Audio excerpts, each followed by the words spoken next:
La question de Raphaël, quelqu'un qui dit le nom de Dieu en vain, Ado et puis Naï, en un seul mot. Qu'est-ce qu'il transgresse? Pour les Sfaradim, il transgresse un interdit des Rabbanan de l'Otisa Shem Hashem Lashav, de ne pas dire le nom de Dieu en vain. L'interdit de la Torah, de ne pas dire le nom de Dieu en vain pour les Sfaradim, il est uniquement si on fait une bracha le batala. Ce qui est très dur à faire, parce que d'habitude on fait une bracha le batala, on l'a fait une bracha en vain, une bénédiction en vain, on le fait que, d'habitude on le fait de façon involontaire. C'est rare qu'un type dit maintenant je vais embêter un peu tout le monde et je vais dire une bracha en vain. D'accord? C'est une erreur. Donc c'est pas trop grave, vu que c'est pas fait de façon volontaire. Pour les Ashkenazim, c'est le contraire. Quand ils font une bracha le batala, c'est un issur de Rabbanan.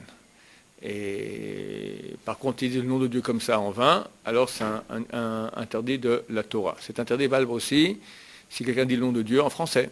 D comme ça, pour rien, d'accord, ou G en anglais, c'est G-O-D, d'accord, c'est un problème aussi. Moins grave, mais c'est aussi un problème. De dire. G-O-D, j'ai dit, G-O-D, D, j'ai dit. Je dis, on n'a pas le droit de dire le nom de Dieu en vain. Ça, je peux dire, ça va, c'est pas en vain, d'accord. On a le droit de dire, c'est pas en vain. Hein? Grâce à Dieu, il n'y a aucun problème. Hein? Que quoi? On a pas le droit vraiment en français et tout. De dire en vain, mais grâce à Dieu. Non, il a dit même Dieu, God et tout, il faut dire grâce à l'éternel. Très étonné. Hein? C'est vrai que nos Ashkenaz sont plus marmirim là-dessus, sur tout ce qui est, par exemple, il y a en français, en hébreu, il y en a qui disent Toda, la, et après ils disent E et puis L. Enfin, E et puis L, d'accord, la lettre L en français. Ce qui se dit en hébreu, c'est écrit Aleph et puis Lamed, d'accord? Nous n'avons aucun problème à dire ça. On peut. D'après la loi stricte, tu peux dire le nom de Dieu, Ado et Pina, dans une phrase. Hier, Ado et Pinaï nous a beaucoup aidé dans la promenade qu'on a fait, au Hachem, qui n'a pas eu d'accident. Aucun problème. C'est vrai que tu vas le faire, les gens vont être un peu... c'est vrai qu'il ne me vaut pas trop. On préfère dire Hachem ou une chose comme ça. Au niveau strict, c'est pas en vain. C'est pas en vain. Maïmonide dit, il faut faire attention si quelqu'un te raconte maintenant une phrase où il dit le nom de Dieu, de ne pas le couper au milieu. Hier, Ado et puis Naï, il veut continuer, il nous a beaucoup aidé dans notre promenade, et lui il dit quoi? Ou il t'interrompt, alors tu dis hier Ado. Alors que hier Ado, c'est un problème, il n'y a pas de suite. De là, on apprend que tu le dis dans une phrase qui est normale, il n'y a aucun problème. Je sais que c'est un interdit d'Oraïta, ils sont de quoi? Lave, c'est un lave d'Oraïta. Le lave d'Oraïta, donc ça c'est un premier, ça c'est un lota, c'est l'otisa Shem Hashem Lashav. Tu ne citeras pas le nom de Dieu pour rien. Il y a une autre loi qui est de Vayareta Hashem Elokecha, qu'il faut avoir la crainte de Dieu, et c'est quelqu'un prononce le nom de Dieu sans bonne raison, c'est un manque de crainte de Dieu. D'accord, tous les noms de Dieu qu'il y a, Yehoyarib, Yehotzadak, Yehoyakim, d'accord, c'est tous des prénoms dans lesquels il y a le nom de Dieu qui est comme Yehudi, d'accord, Yehudi, juif, tu as dedans le mot t'as dedans Yud et puis He, et puis Vav, ce sont des lettres du nom de Dieu. Les surnoms de Dieu sont aussi interdits à dire, par règle. On va dire au niveau de la langue, tout ça? Ouais, c'est ce que je viens de dire qu'auparavant, que nous, on peut le faire. Les Saradim sont plus mekim là-dessus, les Ashkenazim sont un peu, ils n'aiment pas tellement. C'est permis, c'est permis. Le Ben Israël écrit même que le nom Yud et puis Hey, on peut le dire. Bon, Minhag Haolam, la coutume du monde n'est pas ainsi. Les sources, pas dire Yehou, la suite. Le nom de Dieu, le vrai nom de Dieu, Yud Kevavke, ça c'est marqué, celui qui le dit avec les vraies lettres, il n'a pas part au Olamaba. Ça c'est super dangereux, d'accord? Ça on ne le fait pas. D'où on sait qu'on ne dit pas le nom de Dieu, Yud Kevavke, le vrai nom de Dieu, c'est Yud et puis He, puis avec puis He, je dis et puis, d'accord? Qu'on peut lire comme les témoins de la Javanne, d'accord? Ou on peut lire en lettres. C'est-à-dire en lettres, ça revient aussi quand tu dis Yud, et puis, sans le et puis, Hey, et puis Vav, et puis Hey, tu le dis sans le et puis, d'accord, c'est avoir dit le nom de Dieu en vain. Mais ça, c'est le vrai nom de Dieu qu'on n'a pas le droit de dire dans aucun cas.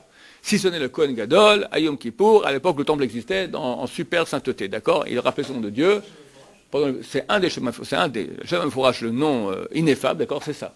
Il y a plusieurs noms ineffables, mais le nom basique du nom ineffable, c'est celui-là.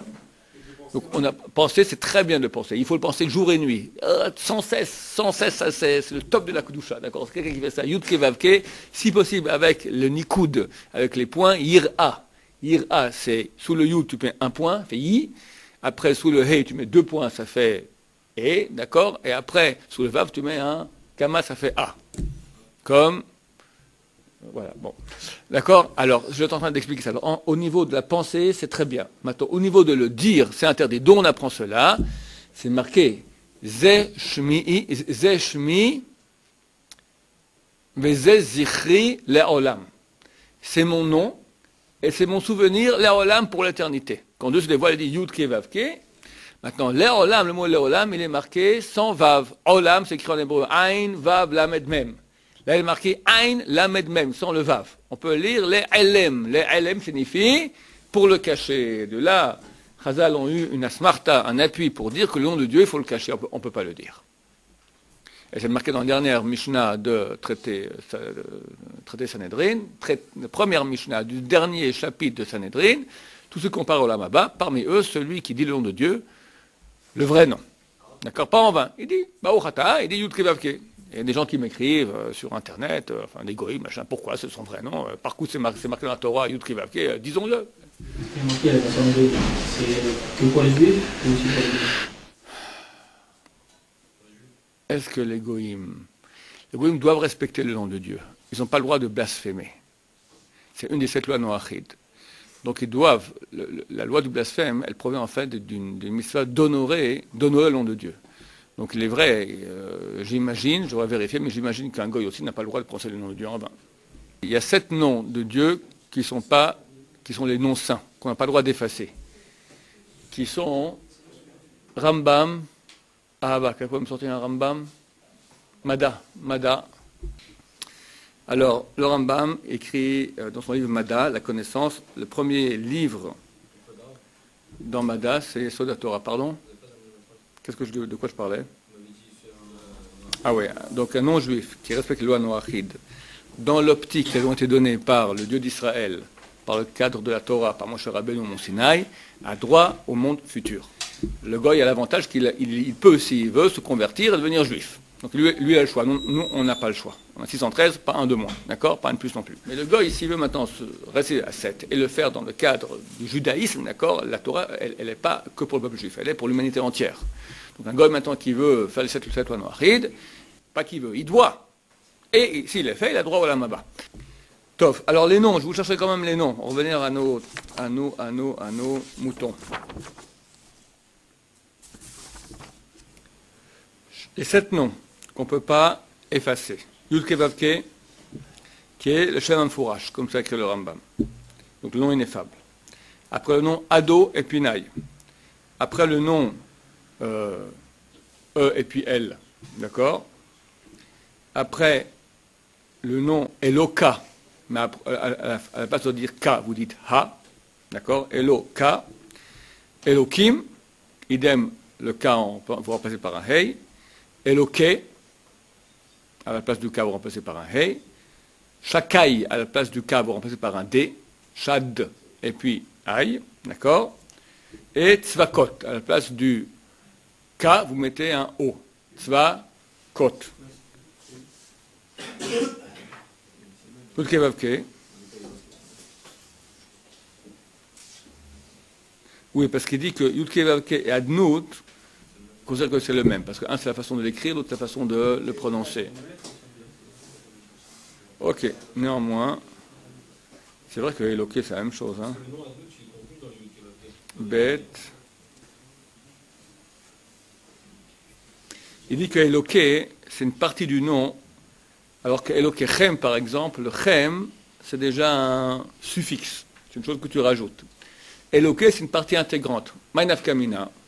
Que moi, s'il ne m'aurait pas dit Eloké, j'aurais cru que, par exemple, j'écris maintenant, quelqu'un écrit un Sefer Torah, d'accord? Et il écrit Eloké, puis il a fait une erreur Maintenant, pour ça, il veut maintenant effacer le Yud. Il peut pas. C'est une partie intégrante du nom. Si il avait mis que Elokim ou que Eloka, tu aurais dit, oui, mais le Yud, c'est pas une partie. C'est Eloké, c'est un génitif, c'est le Dieu de. Le de, je peux enlever le de. Non, le Dieu de Eloké, c'est un seul mot. Par exemple, Abaye, après on dit Hava Mesader, d'accord? On peut dire comme ça. Il y a des mots même en hébreu, des formes, des formes grammaticales de la conjugaison du verbe lihiot qui forment le nom de Dieu. Hadavar ze Yé, ha, après on dit, voilà, ve, baya. Cette chose-là peut faire des problèmes. On le lit sans aucun problème. C'est complètement permis. Parce que tu n'as pas mis le nom de Dieu. Tu n'as pas l'intention de dire le nom de Dieu. Par mesure de piété, tu vois que moi-même, je n'ose pas le dire. D'accord? C'est une mesure de piété. Au niveau de la loi stricte, tu parles hébreu normal, plus fortement français. D'accord? Oui. Est-ce qu'on a le droit de chanter le nom de Dieu? Alors, ça m'amène à une autre question qui ressemble. Est-ce qu'on a le droit de chanter des paroles de Torah? Réponse, non. C'est interdit. Alors, il est interdit de chanter la Torah, même là, c'est une Gemara dans Sanhedrin qui disent que Dieu se plaint. Regarde, quand quelqu'un chante des paroles de Torah, c'est que la Torah, elle met un cilice, un sac de jute, d'accord, un signe de deuil, et elle dit, regarde Dieu, tes enfants m'ont pris pour un violon sur lequel on joue de la musique, d'accord? C'est pas un violon, c'est pas une guitare la Torah, d'accord? C'est un moment, je vais finir, c'est la Torah, maintenant. Donc il est interdit, que ce soit Torah, ou le Nach, d'accord, les Teilim, ou des choses comme ça, tout ce qui est parti de toute la Bible, les 24 livres du canon biblique. Maintenant, on a le droit de prier à Dieu en chantant. Tu ne peux pas chanter en utilisant des paroles de Torah, mais tu peux maintenant prier à Dieu en chantant. Donc quelqu'un qui chante maintenant Shirama, ou par exemple, je ne sais pas moi, il y a des tubes aujourd'hui, Ve'avta, Lereacha, Kamocha, d'accord? Et il répète ça 200 fois dans la chanson parce qu'il manque un peu d'imagination. Alors, c'est interdit. C'est des morceaux de Torah. Alors, il faut changer. Tu dis, nous, en tant que Sarah, tu peux changer, tu peux le chanter en ashkénaze. Ve'ahavto. Là, il n'y a aucun problème. D'accord, d'accord, là, tu peux, pour nous, ça n'existe pas. Un ashkénaze, il est embêté. Lui, il ne peut pas le lire en ashkénaze, parce que c'est, voilà, il peut dire, d'accord, le mettre en svarat. Mais il est interdit de chanter des paroles, la Torah, c'est pas des compositions qui... Alors ouais, c'est un gros problème, pardon? Alors, j'ai expliqué maintenant. Est-ce que je lis la Torah maintenant, parce que j'étudie la Torah, je lis la Torah et je le fais en musique? Non seulement permis, conseillé. Mais maintenant, chanter et habiller ma musique avec des paroles de Torah, comme le truc de trance là de l'autre jour de ce jeune homme, d'accord? Alors on entend la musique trance avec des paroles de Torah, d'accord? C'est tordu. On veut rendre ça caché, on te met un peu de paroles de Torah dessus. C'est de la gnognotte, ça sert à rien du tout. C'est interdit. Même les tubes du monde religieux qui sont acceptés et écoutés par beaucoup, très souvent ils mettent des paroles des Tehillim ou du Nach, comme c'est les paroles de Shimshon là-bas, Inakma Enaim Plishtim, d'accord? De quel droit tu chantes ça? Les chants de Shabbat. Les vrais chants de Shabbat, c'est pas les paroles de Torah. Ki Shmera Shabbat, Yaribon Alam, hein? Qu'est-ce que c'est? Alors, si maintenant tu te plains, tu lis les Tehillim 137 du roi David, qui se lamente sur la destruction de Jérusalem, et tu le fais en chanson, aucun problème. Mais si tu chantes, il y a une nuance, tu comprends la différence? Attends, je te dis la Torah. Attends, ce que font les gens, moi je me souviens que j'étais parti à Gush Katif avec ma famille à l'époque en vacances, on partait là-bas en vacances, très sympa, et Mordechai Ben David est venu faire un concert, d'accord? Les gens sont venus du monde, des milliers de gens qui allaient, venaient en hélicoptère, tout ça, les gens allaient. Et à pied à la tu n'as pas le droit. On n'a pas le droit d'écouter de la musique depuis que le temple est détruit, si c'est dans une simcha. Tu as un mariage, tu as une bar mitzvah, ok, très bien, mais comme ça, écoute de la musique, non, c'est interdit. Bon, alors, je dis non, terminé. La famille. Nous, on allait, il y avait un hôtel là-bas, on allait boire un pot, on va sur la route, et les gens vont dans la direction contraire. Mais tu vois des milliers de gens qui vont, puis les seuls, la famille Chaya, comme ça, va dans l'autre sens. Mais tu comprends que ma femme et mes enfants faisaient une tête d'enterrement. Je veux dire, c'est un concert gratuit, on est sur place, Mordechai Ben David, ou que c'était l'autre, je ne sais plus comment c'était, un autre chanteur, d'accord, très connu. Et nous, on va, bon, on se retrouve tout seul à l'hôtel, personne, d'accord? Je vois deux personnes qui jouent là sur le balcon face à la mer, Rav Shmuel Auerbach. Rav Shmuel Auerbach, un des grands de la Torah, voilà, avec son shamash qui est là. Ah, très bien. On va porter la question au Rav Shmuel. Ouais, Kodara, il y a le concert, tout le monde y va, tout ça. Bon, il ne voulait pas faire trop un quitroux, tout, les défoncer. Mais effectivement, c'est comme ça. On n'a pas le droit. Okay. On n'a pas le droit d'aller à un concert comme ça pour rien. C'est ton mariage, vas-y. C'est pas ton mariage, vas-y pas. Hein? L'Akbar Omer Mitzvah, hein? Alors tout ce qu'il chante Shoueki, lorsque lui, s'il chante, et j'imagine que lui, quand il chante, il est pour avoir la plus Kavana, il fait un chant à Dieu. Il chante à Dieu, il loue Dieu, et il met des paroles de Torah, pas de problème. Quand il fait la... Hein? Et en plus il a Sarah, donc il chante en Ashkenaz, ça peut aller.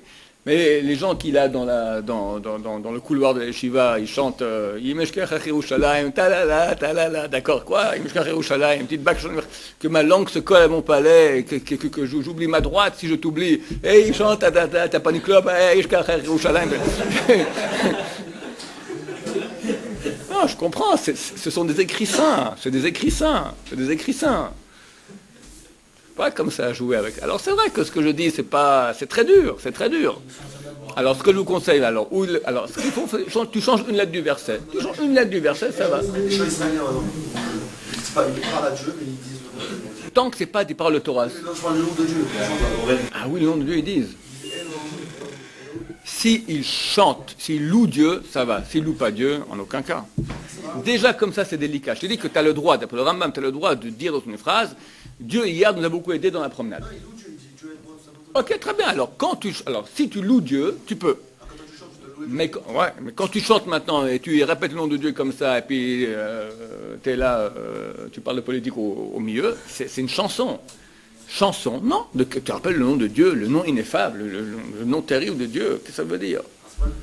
La Gemara, elle dit que celui dans la Hamida, il dit, qu'est-ce qui se passe maintenant de quelqu'un l'Amida, il dit des passages de l'Amida, il n'a pas de Kavana. Il dit, bon, ça, si tu n'as pas la Kavana dans tous les brachot, tant que tu as la Kavana, la première bracha, Magan Abraham, tu es rendu quitte. Je vais poser la question après. Si quelqu'un maintenant, il dit le nom de Dieu sans Kavana, qu'est-ce qui se passe? La Gemara dit, quoi? Il mérite qu'on lui éclate la tête avec une hache. Tu comprends? C'est ni ton niveau, ni mon niveau. Mais tu exprimes le nom de Dieu. C'est pas de la rigolade. Dieu, infini, grand, énorme. Comme ça, c'est un copain, quoi. Alors, nous, on fait d'autres plus, on doit faire l'Amida, on fait l'Amida. Il y a une loi qui dit que si tu n'as pas eu la Kavana, tu n'as pas pensé, tu peux refaire une Amida d'offrande. Les postes me disent, non, tu ne la fais pas. Parce qu'on sait très bien que ton niveau, nous, notre niveau de concentration aujourd'hui, tu n'as pas fait la première fois, la deuxième fois, non, ça ne sera pas mieux. Des fois, des gens, ils oublient aller veillavo, ils doivent refaire, d'accord? Deuxième fois, ils oublient aussi. Très souvent. Alors, tu vois que tu n'es pas mieux. Qui t'a demandé maintenant d'aller Remot Chassera et d'aller piétiner mes plates-bandes? Dieu dit, tu rappelles mon nom, rien. Ce qu'on a obligé maintenant à faire la prière, ok, obligé. Refaire maintenant une prière d'offrande, à moins que tu sois convaincu que tu sais que tu peux faire vraiment avec Kavana comme il faut, ok. Mais comme ça, on déconseille. Alors, ce qu'on doit faire, on doit faire. Maintenant, tu veux chanter le nom de Dieu? Si tu chantes à Dieu, c'est une louange à Dieu. Vas-y, en tremblant. J'avais un monsieur que je connaissais, c'était mon Chavouta pendant quelques, un vrai tzaddik. Il a pris la sofroute à écrire Stam. Il m'a raconté la première fois qu'il a écrit le nom de Dieu, je crois qu'il a perdu 2 litres de transpiration. Écrire le nom de Dieu. C'est comme ça. C'est le nom ineffable. Et t'amènes Kudusha, un Sefer Torah. Hein? Après, on s'habitue, hélas. Le Rav Chatzkel Levinstein, c'est le Mashgiach de Mir. Il raconte que quand ils sont nés en terre d'Israël, ils n'osaient pas cracher par terre. La terre sainte. Tu peux cracher par terre. Puis au bout d'un moment, voilà. Tu es dans les champs, tout ça. Tu dois aller aux toilettes. Tu vas faire où? Tu vas aller en Égypte? Non, tu urines ici, d'accord? Et voilà. Par contre, quand le nom il est dit pour rien, par exemple sur les dollars, d'accord? Est-ce qu'on peut mettre un dollar dans les toilettes? Oui. Un dollar, in God we trust, c'est marqué sur les dollars, n'est-ce pas? Comment tu mets un dollar avec le nom de Dieu en langue étrangère dans les toilettes? On peut. Pourquoi? Parce que c'est pas fait dans une intention de sainteté, c'est imprimé. Les gens d'ailleurs, les dollars, ils font pas, c'est pas un truc qu'ils les respectent, c'est un truc qui, donc il n'y a pas de problème. Je vois comme ça. De déchirer un dollar? Le nom de Dieu dessus?